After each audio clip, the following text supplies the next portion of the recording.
Good evening and welcome to tonight's Hearthstone half hour. Sorry it has been a little while since last episode, early to mid last week. I'm Hammy from felcraft.org and it is great to be back.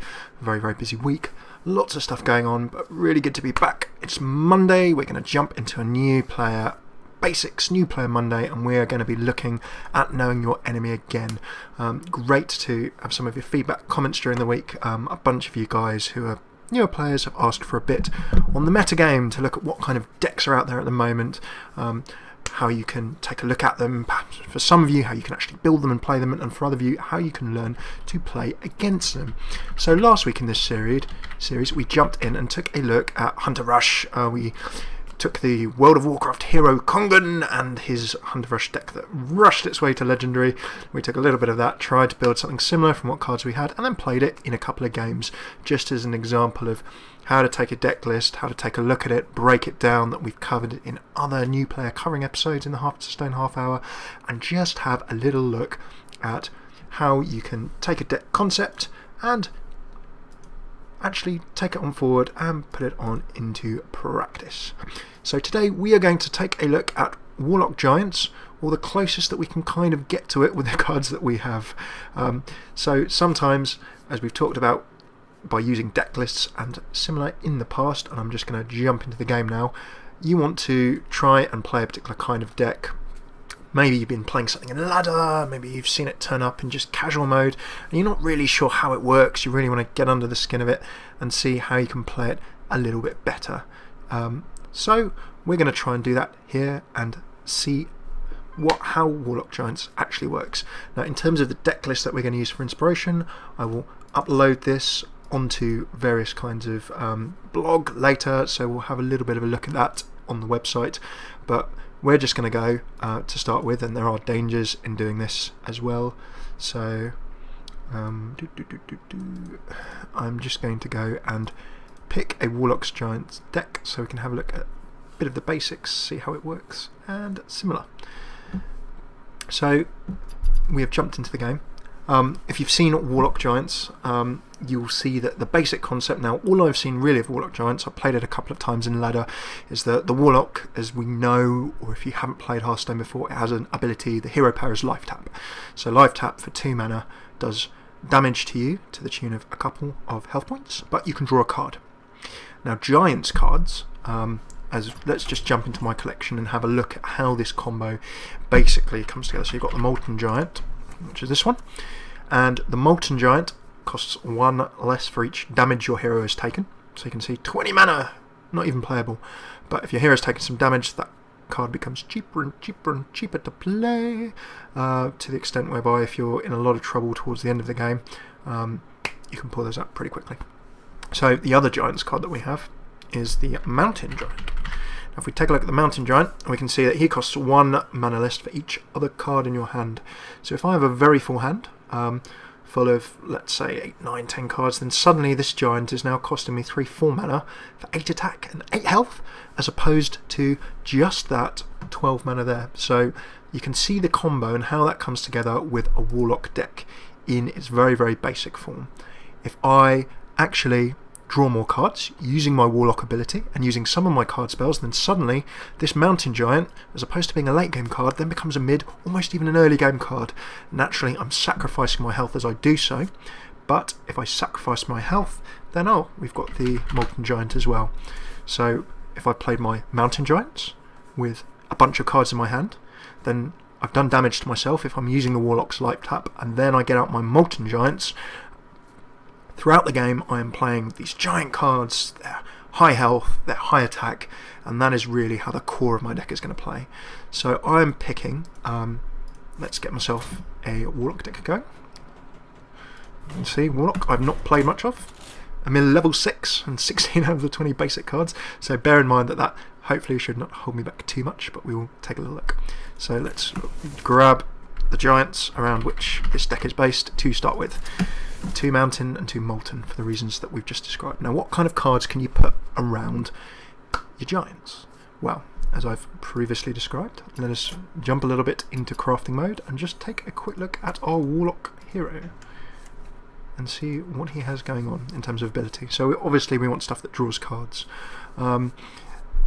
combos that we can get into play. Now, Defender of Argus, as we've previously seen, a very, very popular card, has been dropped a little bit in terms of its overall strength, but it is still a very, very, very good option, and we'll take 2 of those. Now, why would we not take 2 of these, or why are we dropping 2 of these in our deck? Well, A, we're deck listing, but B, these have a bit of synergy with the Giants. So if I've got an 8 health and an 8 attack card, why wouldn't I want it to give it 1/1 and taunt? Feels pretty good to me. Just grab a couple of those in there straight up. Some decks of this flavour actually use the Ancient Watcher. Now, if we take a look at the Ancient Watcher, we cannot attack with the Ancient Watcher, but for 2 mana, it's 4 attack and 5 health. Now, if we drop one of those with the Defender of Argus, then suddenly we've got a 5 attack, 6 health tank for just 2 mana. Very, very, very strong. So pretty popular from that perspective. Would be good to have a couple of. I've actually only got 1, so I might even just quickly, cheekily, let's see, cheekily craft a little one of those. I have enough to create one of those. Let's grab another one of those for the purpose of this deck. I don't have much left, so let's grab another one of those as well for the synergy of it. Remember that when you're deck listing, when you're trying to suss something out to start with, generally you want to try and grab as much of the deck list as you can to make sure that you're playing the deck as much as possible as its maker intended it to be played. So we can see the Ancient Watchers dropping in there, some good synergy, good cheap mana cost, go well with Defender of Argus, so some very cheap good tanks. What else can we drop in? Right, well, one card that is also pretty popular at the moment, and we can see that there, hanging out. I don't actually have the Dust shock horror to buy at the moment. Doomsayer, so you can see the ability of Doomsayer at the start of your turn, destroy all minions. A popular tech card. The reasons that we do this, you can see the 7 health, that is to really help you against swarm or rush decks. If you want to clear the board of all minions, possibly even late game if they can't do 7 damage in one go, and late game chances are they're probably going to be able to, or remove that minion. But in the late game, being able to remove all minions, clear the board down, a very, very powerful card. So I'd really, to be honest, would have preferred having that in. And if I had not come home from work in such a hurry, I would have got myself some dust and crafted a couple of those just to go in.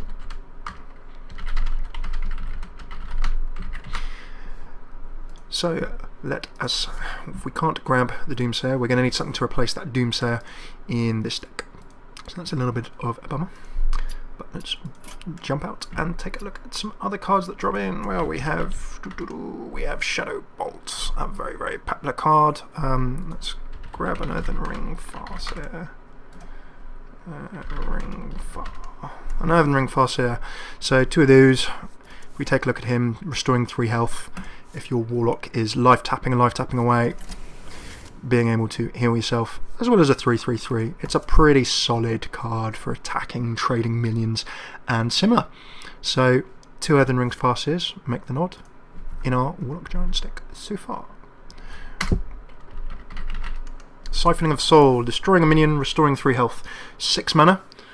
Pretty expensive, but destroying that minion just for 6 mana and restoring 3 health. If we've been life tapping, we need that health back.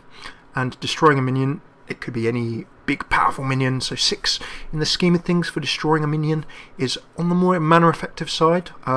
Quite expensive, but then the reason it costs more mana is because you've got that small heal at the same time. Late in the game, if you've been life tapping, that could make all the difference. So 2 Siphoned Souls, get the nod. Can I get some, not a Sun Fury, a Sun Fury. Don't have a Sun Fury either. The Sun Fury Protector, a nice, and do you know what? I need some of these in my life anyway, so I'm going to take the risk and craft 2. Now, let's take a look at the Sun Fury Protector. The battle cry is giving adjacent minions taunt. So if we've got Defender of Argus, which gives adjacent minions taunt, and we drop a Sun Fury Protector that gives adjacent minions taunt, you can see that as well as our big powerful minions that we're getting out, we've also got 2 different cards that allow us to create tanks, create walls with the big powerful minions. We've got loads of health. We can drop Sun Fury Protector, drop Defender of Argus, depending on how much mana we have, what we need to do, and that gives us a big solid defensive wall. So Sun Fury Protector, great synergy with the other cards that we have in this deck. So if we take a look now, you can see we've got a trend for big tanky cards. Ancient Watcher, Sun Fury, and then the 2 sets of giants with lots of attack too. Defender of Argus and Sun Fury Protector give us that tanking ability, and dropping those at the right time will be pretty key when playing Warlock Giants just from building this deck. So we've got those in. Let's have a look for some Drakeage. Twilight Drake. Battle Cry, gain 1 health for each card in your hand. So if we're drawing a lot of cards and we're wanting to play our, let's just drop out our Mountain Giant. Oh, I don't want to get rid of the Mountain Giant. Back. So if we're playing a lot of cards and we're playing our Mountain Giant, then why would we not have Twilight Drakes? Twilight Drakes also, as we can see, gain 1 health for each card in our hand. Now supposing we have a full hand and we suddenly have an 8 or 9 health Twilight Drake, and then what happens as well if we play the Sun Fury Protector or the Defender of Argus, I hear you cry, yet again we have another big high health tanking minion. So you can see the trend that's coming together here as well, and good synergy there. Cards that flourish from having a lot of cards in our hand, and cards that flourish from us being on low health. And if we're a Warlock, our ability gives us lower health and puts more cards in our hand. So you can see how all of these cards are coming together to build a lot of synergy and a lot of just good combinations in this deck. The Iron Beak Owl, for an expert card, and ever favourite. If I need to silence a minion for 2 mana, is it Ragnaros that's giving me grief? Is it something with a horrible ability? Is it a tank? It's a tank killer, it's a tech card, it removes something nasty in your opponent's minion arsenal, and for that reason 2 Iron Beak Owls get a fairly easy nod as well. Mortal Coil, doing 1 damage to a minion. If that kills it, draw a card. Well, card draw power that is not hurting me is quite nice. Playing that Mortal Coil, maybe I'm going to pick off an odd minion here and there, ideally. Maybe I need to play 2 of those, but really that's used to finish off a minion and get the card draw without doing more damage to your Warlock hero. So that's pretty good. Hellfire, 3 damage to all characters. 2 of those. Reason for that, all characters, along with the Doomsayer, which sadly we don't have in our deck. Boo-hoo. Gives you that ability to control the table, and really make sure that you're getting rid of, again, any swarm decks that you're coming up against. Just really giving you that ability to go out and try and lock them down, clear the deck. And if it's 3 damage to all characters, you can see we've got all of these big high health minions. They should be able to take a bit of abuse. If you do need to Hellfire, it will let you get rid of those swarming minions whilst hopefully keeping yours alive. All pretty good. So we're at 21 out of 30 now in terms of our deck build. Let us see what else we are dropping in to get things finished up and ready to roll. So we've got our Iron Beak Owls, which is always good. We've got our Mortal Coils. We've got our Hellfires. Now I'm hoping, and this is where my Soulfire, dealing 4 damage and discarding a random card. So Soulfire is good. And why is so far good? It's damage, 4 damage, 0 health. Discard a random card. Obviously if you're using that when you've got little to no cards in your hand, you're not in danger of discarding anything useful. But 4 damage for 0 mana, as it were, is absolutely splendid. You just need to make sure you manage that discard effect.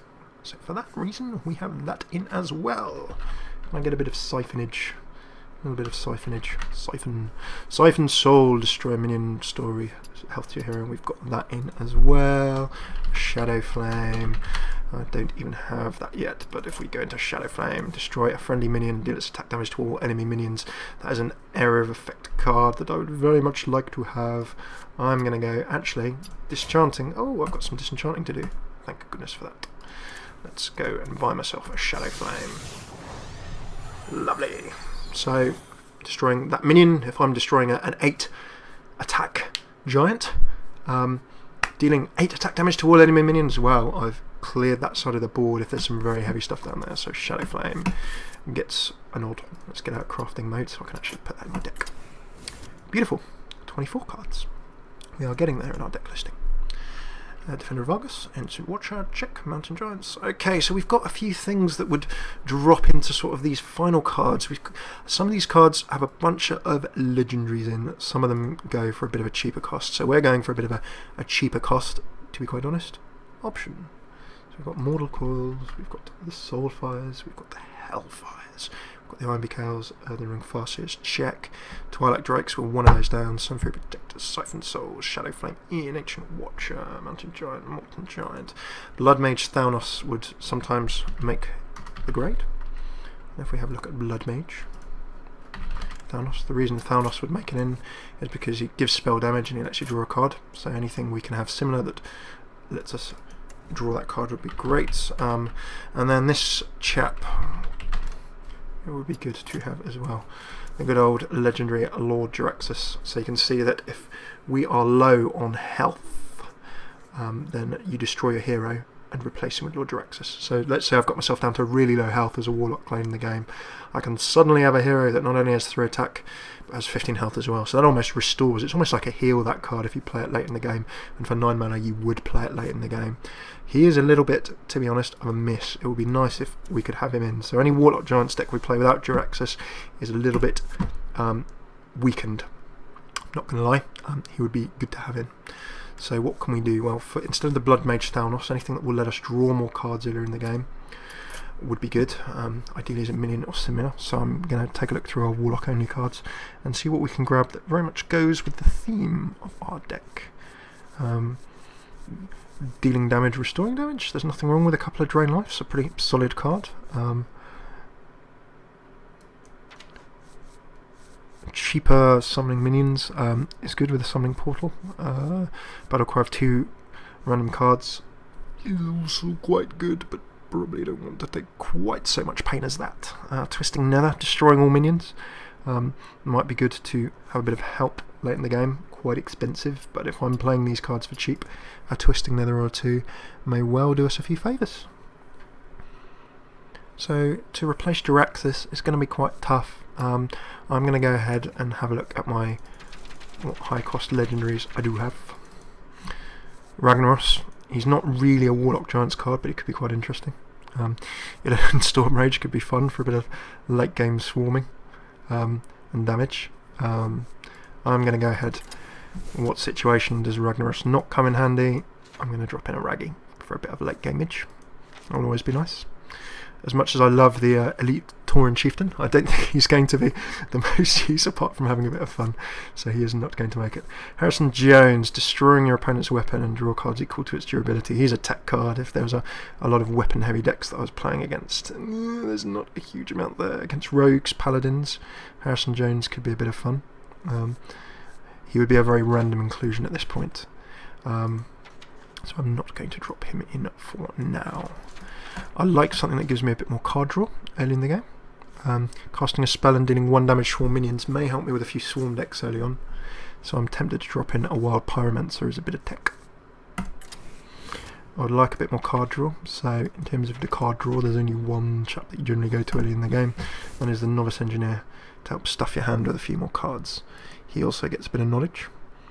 So we've replaced a couple of legendaries. Twilight Drake, sadly we're 1 Twilight Drake down.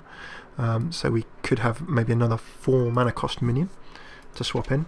So you can see that I've deck listed as much of the deck that I can at the moment from taking a look at this deck, which I'll post a link to. And now we're looking at replacements, but we need to make sure that we pick replacement cards that still go with the theme of the deck and as much as possible give us a bit of synergy. I am thinking that the Cult Master for a bit of card draw power might be quite good. But also anything that thrives off having a lot of cards in my hand or with me having low health. The Ancient Mage is an interesting option if I want to buff my spell power. Alternatively, the Ancient Brewmaster could give me just a bit of tech in terms of picking up one of my key cards and relaying it. I'm going to go with the Brewmaster for a little bit of utility there, with 2 cards to go. Let's see what I feel as I've missed. It feels as though there's something a little bit missing here. We've got Shadow Bolts. Of course we've got those. Or do we not have Shadow Bolts? My goodness. We do not have Shadow Bolts. That is where the last 2 cards go. So dealing 4 damage to a minion for 3 mana. That tops out our deck. Okay. So we've gone through our little deck building process, and let's just take a real quick revise before we jump into a game. So we've spent a big chunk of this Hearthstone half hour actually doing the Know Your Enemy piece, taking a look through the deck build and seeing what's going on. Now what we're going to do is jump in and actually get this game on the road, get playing. What do we have? Well, from the start of this deck build, we've taken a deck list, we've built as much of it as possible, followed it as much of it as possible, so we can understand the theme and how it's roughly going to play.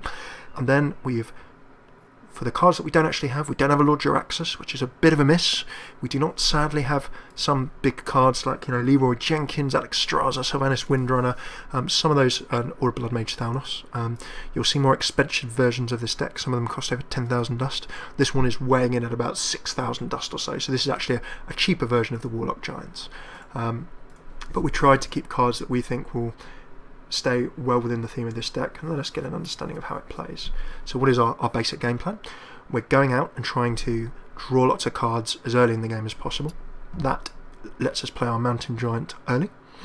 We want to try and keep some control with a few cards. We want to make sure that we're buffing our big cards and giving them tank status, taunt status with Sun Fury Protector.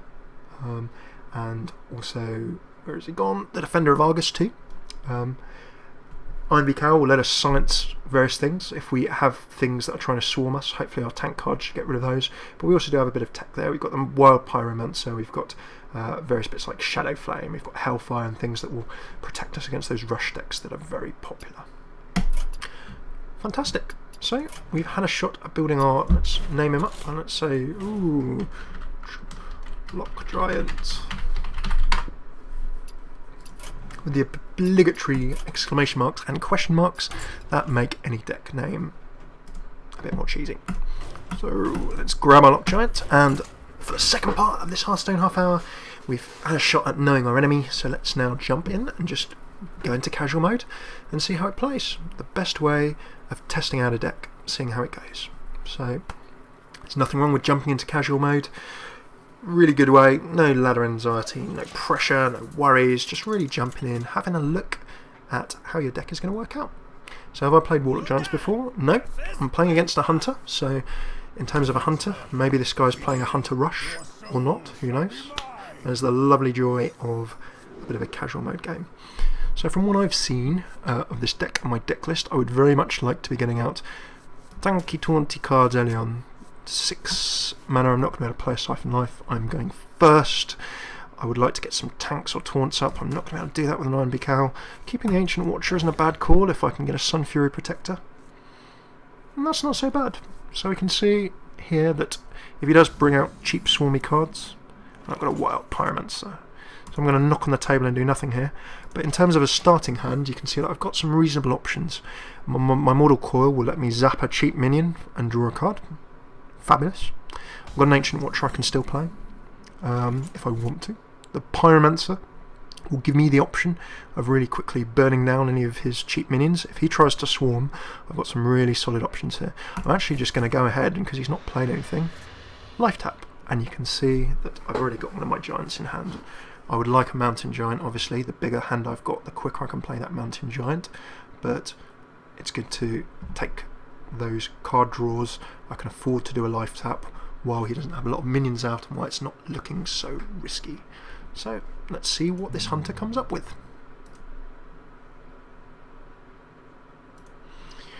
Irisik the Hunter is waiting for me to actually hit the N10 button. Top tip, remember to do that. Otherwise you'll get all sorts of threats from your opponent, and he's coined, so he's accelerating himself out. There goes the Razorfen Hunter, and he's dropped his 1/1 boar. Now what can I do here? Well, I've got 3 mana. I'm actually just going to go ahead and Mortal Coil on the boar. Now, let's just double check for what other options I have. I can drop myself an Ancient Watcher. I could Shadow Bolt. That's a bit of a waste, but I can remove something from the table. 4 damage and discarding a card. I don't really want to drop a card so far. But we have some options. If I drop the Pyromancer, after casting a spell, I can do 1 damage to all my minions. Or I can continue my quick card draw. So I'm going to drop my Pyromancer, and the reason for that is that I can not only get a minion on the table, but I can pick off a minion, draw a card, and yep, it will do, of course, remember, 2 damage, 1 to him and 1 to me. Now I could discard a random card. I'm actually just going to knock on the table. I've stuffed my hand with another Shadow Bolt, so I have some nice ability to zap for some damage here. I've got some good control, I've got a decent amount of cards in my hand. sensibly, he just goes for the direct trade. I could have kept that Pyromancer to see if he was going to swarm in. He seems to have some fairly standard hunter cards here. The Ironfur Grizzly makes me think that he's playing a fairly vanilla hunter deck. There's certainly been no rushing here. I also know that that gives me a bit of time to buy. So I'm going to drop my Ancient Watcher, knowing full well next turn I can Defender of Argus up. I'm going to actually life tap again, and there we go. There comes the Mountain Giant. So you can already see that in about turn 4, maybe turn 5, if I can draw another card, I can play my Mountain Giant next go. And my big card is out quite early, and I've got the ability to get some pressure on pretty quick.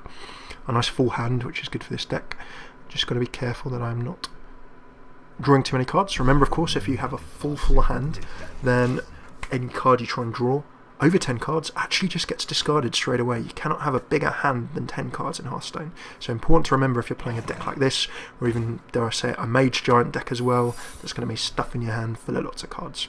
Very sensibly, this job is going straight for an attack on my hero. You can see that I'm not really doing anything. I've got a card down that doesn't attack. Very sensible plan. What can I do here? Well, Hunter Secret is out there. I can attack minions, I can attack with something secret. It could be a misdirect, which gets me to attack another different minion, or similar. I do not know what that is going to be right now, but I have many good options to be able to take them off the table. And if I draw another card, 1, 2, 3, it will bring that down to 4 mana cost. But I will only be able to play a 3 mana card on this turn. So it depends whether I want to get my Giant down to get the pressure on. I'm going to get my Giant down to keep this guy guessing. I do not want to discard my Defender of Argus, so I'm not going to hold my Soulfires in my hand for the moment. And let's see how a Hunter reacts to this. Of course, he can still put some pressure down, but as soon as I drop that Defender of Argus, I immediately have 2 very strong cards. He's got his Unleash the Hounds, and there we go. He has a whole bunch of pressure down. He's played that very well. With the Starving Buzzard, he gets another 2 attack. So have I left this a little bit late? Possibly. He has his Rush on now. This is when my Pyromancer would have been good, but I'm confident I have a bunch of cards in hand that will let me put some control on. He wants to burst me down before I can deal with his Swarm. A Hellfire would be pretty nice at this point in time. Have a look how cheap my Molten Giant is now. Right. First time I play this. Now, I'm going to want to, unless he can directly move minions, which will be pretty hard for him to do, I can really get some big tanks out. So if I drop my Molten Giant, I can't drop my Defender of Argus now, but I can drop my Sunfury Protector. That gives both of my minions taunt. Lovely. So I've got 2 8 health tanks, which is fantastic. Sadly I couldn't get the Ancient Watcher in as a tank as well. Now, I'd still probably like that Defender of Argus, but what I'm going to do is, just to prevent pain, remove some big attacking threats. So I'm going to discard a random card now. I've lost a Soulfire. Ooh, that's the danger of this deck. That will occasionally happen. Now to neuter the threat of the rest of his beasts. Oh, and he's got more of a Swarm in. Even you get 3/3 snakes, and because he's summoned 3 snakes, he draws 3 cards. That gets a well played. It's a very nice Hunter combination in action there. So the real question is now, can he find a way of getting past my 2 big tanks? He can do 1, 2, 3, 4, 5, 6, 7, 8, 9, 10, 11 damage this guy, so that's pretty chunky. Gives all of his beasts charge. Well, just gives his Tundra Rhino charge, but he's going to have to get past 13 damage. He will start trading away cards on my big giants. So, what's he going to put out now? Another set of damage. So he's effectively using up his Swarm on my tank. So I didn't have my tank combo out with the Sunfury Protector. I've been in a little bit of trouble, not going to lie. He can still do enough damage to pick off... Yep, he can pick off my other giants.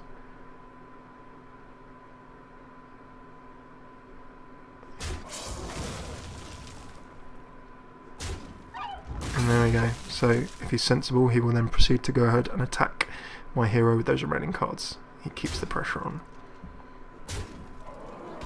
9 health left. I'm going to need some healing. So let us calculate this quite carefully.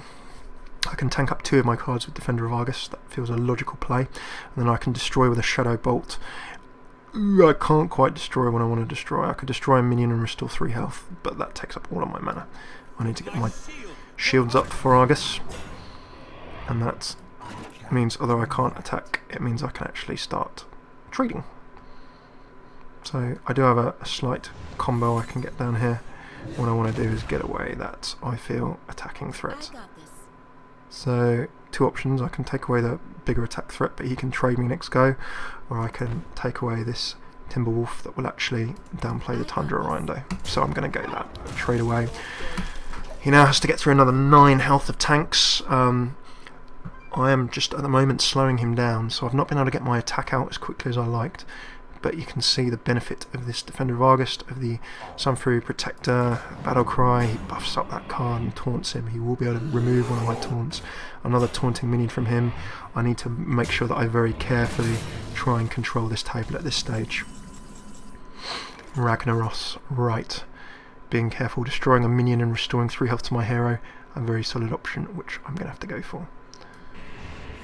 Let's just check. Shadow Bolt, I can destroy a minion for that. I could risk drawing another card. I'm going to destroy the higher attacking minion. Feels like a nice... or destroying the tank, then let me pick some stuff off. I'm not going to be able to attack for the amount I want. Destroying a minion and healing, and then drawing a card will keep me cycling through my hand. I could just drop Ragnaros and go for the all-out now handle it. I've got a couple of options here. Now, control-wise, I can only play 2, so that I can get a guaranteed 3 health and draw another. Ragnaros will instantly start him to get worried, and he can't get through it quite. But I think that controlling the table is the more important option for now. So I'm going to get my little heal up, and then I'm going to draw a card. And oh, look at that! I really lucked out there. I get a free play of my Molten Giants. Now, of course, you can see that at this sort of mid to late game stage, because I've taken some damage, I got a free play of an 8/8 card. Although I can't make that a tank with anything I've got in my hand right now. I've got a real threatening table there. He has to try and get rid of my Giant. 3 damage to 2 minions, yep. Gets rid of my Defender of Argus, but my Argus Defender has done its job. Now, what does he have? He is rushed and pressured. He's had to unleash the Hound. He does have a secret. I need to play around that secret and make sure that and now this is where his steady shot pressure will come on. He's going to steady shot me every single go, and I hope, it all depends on what this secret is. If he has a misdirect, I could do myself some quite horrible damage. So I need to be quite careful here. And the way I'm going to be careful is by not attacking him with a minion directly. So, what are my options? I'm going to drop a Ragnaros.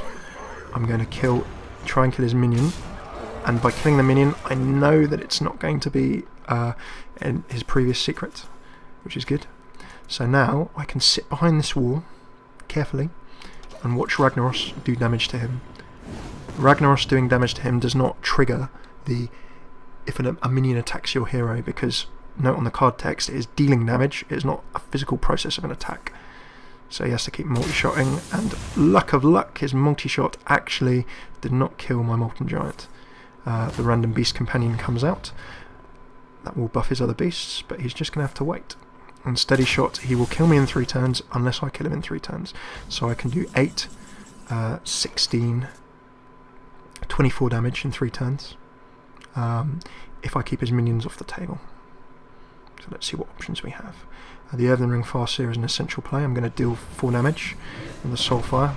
That ensures that Ragnaros will hit next turn. I'm going to drop my Farseer, which battle cries to restore 3 health to my hero. That keeps me alive for 1 more go. And I don't really want to life tap at this stage, but I'm going to play an Ancient Watcher, which will give me that all-important. Although it says can't attack, if I get something that gives me a tank, then that will be very nice indeed. And another 8 damage piled on by Raggy, 2 more turns. Now I know that this secret is not going to affect me if I attack his minions, so I just need... Oh, he's gone for the mind control. He's taken my tank. A nice play there, which means he can now attack my hero directly with any minions he drops down. And another tank. That's very painful for me. I need to rapidly start thinking as to how I can get his minions off the table. My Molten Giant, if I go for an attack, his secret could have caused me to attack. It could be an explosive shot that does 2 damage to everyone. It's going to be pretty tough. So the Farseer, if I Defender of Argus, this gives me a tank in myself. It's a fairly no-brainer. Buffs adjacent minions up, and interestingly that's bugged. It's not actually made my Farseer tanked, which is a little bit frustrating. Fantastic. So what options do I have? I can remove, let's say, a couple of these minions. That can be a direct trade. I'm actually going the first thing I'm going to have to do is remove this, I think. Yes. It can't attack though, so I should probably be more concerned as to something that can attack. I'm going to ping him to get rid of his bubble. I'm then going to proceed to ping him away so he can't actually attack my hero. That would be very important. I'm not going to life tap and then allow Raggy to do his damage. Oh, and he's gone for the hero again! 6 health to go. This is going to be a very close finale. What is going to happen? So he needs to be able to really lay some damage on. He needs to be able to get rid of my Ancient Watcher tank. A Battle Cry, 3 damage straight up. Very well played. Steady Shot does another 2. He cannot remove my tank this turn. So I need to find a way to if I can remove... Oh, and another taunting minion in his Frostwolf Grunt. Before. That's not a good move. And I'll tell you why. By suiciding, he's taken 1 minion off that I actually need to get rid of. So destroying a minion and restoring 3 health to my hero. Let's consider my options. I can trade for 1 tank. I can trade for 1 tank. That can't attack, so I'm not too worried about that. So I think trading that for 1, siphoning soul on this minion, and not because it's the other one, because A, it will do more damage, and B, he can't attack with the other one unless he silences it, so that's a good play. And it restores an all-important 3 health that keeps me alive. And then I don't want to life tap, so I'm just going to have to see if Ragnaros kills his hero or kills his... He does! I got very lucky. 3 attacks on the hero with Ragnaros. What are the chances? That was a very, very close late game. And a little victory in our mode. We get our Warlock 3 victories with A-class as well. So Lock Giant, its randomness, actually wins 3 there. What are the chances, we ask ourselves. So thank you very much for tuning into that. Sorry it ran a little bit long. What we did there in terms of knowing our enemy, we took a deck list and we constructed Lock Giant that we've been playing against a bit and ladder, through looking through the deck list and just building the deck, trying to copy it in a safe way as much as possible. In that learning process, in that deck list copying process, we learnt a bit about what the deck was trying to do by taking a look at the hero's power and looking at each of the cards in sequence. Very, very important when you're trying to deck list or learn about your enemy, know your enemy. Using a deck list is okay, but make sure you're really going through on a card by card basis on the quantities as you go along to understand what they are, what the deck is trying to do, and how every card contributes to that. What we then did, we didn't have some of the legendaries, so we tried to swap out for some cards that we thought would either fit the theme or keep us as close as possible to that deck's core theme of drawing lots of cards, keeping ourselves healed up, making cards into tanks, keeping things under control. And we then took it for a spin, and we saw what was quite a lucky victory in the end, Ragnaros's random pinging, but we did some things that helped us. We made sure that in our trades we were taking away cards that had the biggest potential to do damage to our hero. We were playing a hunter, we saw him trying to rush, he got some very good combos out. We were a little bit lucky in the end, but some sensible play with building up our tanks, making sure we always had tanks to absorb his rush, and sadly we didn't see Hellfire or any cards that would let us clear the slate. But by some reasonably sensible minion trading and play, we kept ourselves in the game long enough for the luck of Ragnaros, as it was in the end, to ping his hero 3 goes in a row, even though he had other minions on the table. What are the chances? So thank you very much for tuning in to tonight's Stone Half Hour. We are back 3-4 nights, hopefully 5 nights this week. Tomorrow is going to be Arena Tuesday. We're going to jump straight back into the arena. Wednesday we're going to go on the ladder and take our knowing our enemy and various things and see what we've learned, to talk about the metagame and just ladder on with our priest at this moment in time. Thursday we'll be really jumping into some things like deck teching and looking at deck garaging and similar things, looking at other intermediate concepts, and then Friday's our night off where we play something else entirely. Thanks for tuning in. We always appreciate your feedback. If you want to see us live, twitch.tv/Felcraftcast. Twitter, we always love to hear from you guys there. That's twitter.com/Felcraftcasts. the website, felcraft.org, archives there, blog articles to accompany our videos, along with sort of static learning resources, deck lists, some articles, things that you can digest, perhaps if you're sneaking a look on your mobile, on a bus, or on your lunch at work, rather than videos that require headphones on. So lots of good stuff there. We try and transcribe our videos as much as possible into blog articles too, for those of you who can't always tune into a video. And last but not least, the YouTube. We love subscribers on YouTube, youtube.com/felcraftcasts. Want to make these videos better for you? Any comments you've got on the format, things we can do better, let us know. If you think it's great, share it. We love more people seeing what we do. Helps us keep going, in all honesty. If you don't think this is quite so good, or you think there are things we can do better, we'd love to have that feedback as well. Some feedback we've had is that these are quite long, at half an hour, and we know that's not for everyone, so we're going to try and see if we can do some real quick 1 to 5 minute videos of just summarising things as pettily and quickly as possible. They won't be a regular series, they'll probably be one-off created videos like a beginner guide to Priest or a beginner guide to a particular deck type and so forth, that people can use as just picking up the game learning resources. So we're going to give that a go. Thank you very much for tuning in, or watching on YouTube, or finding our website, and we hope to see you again soon.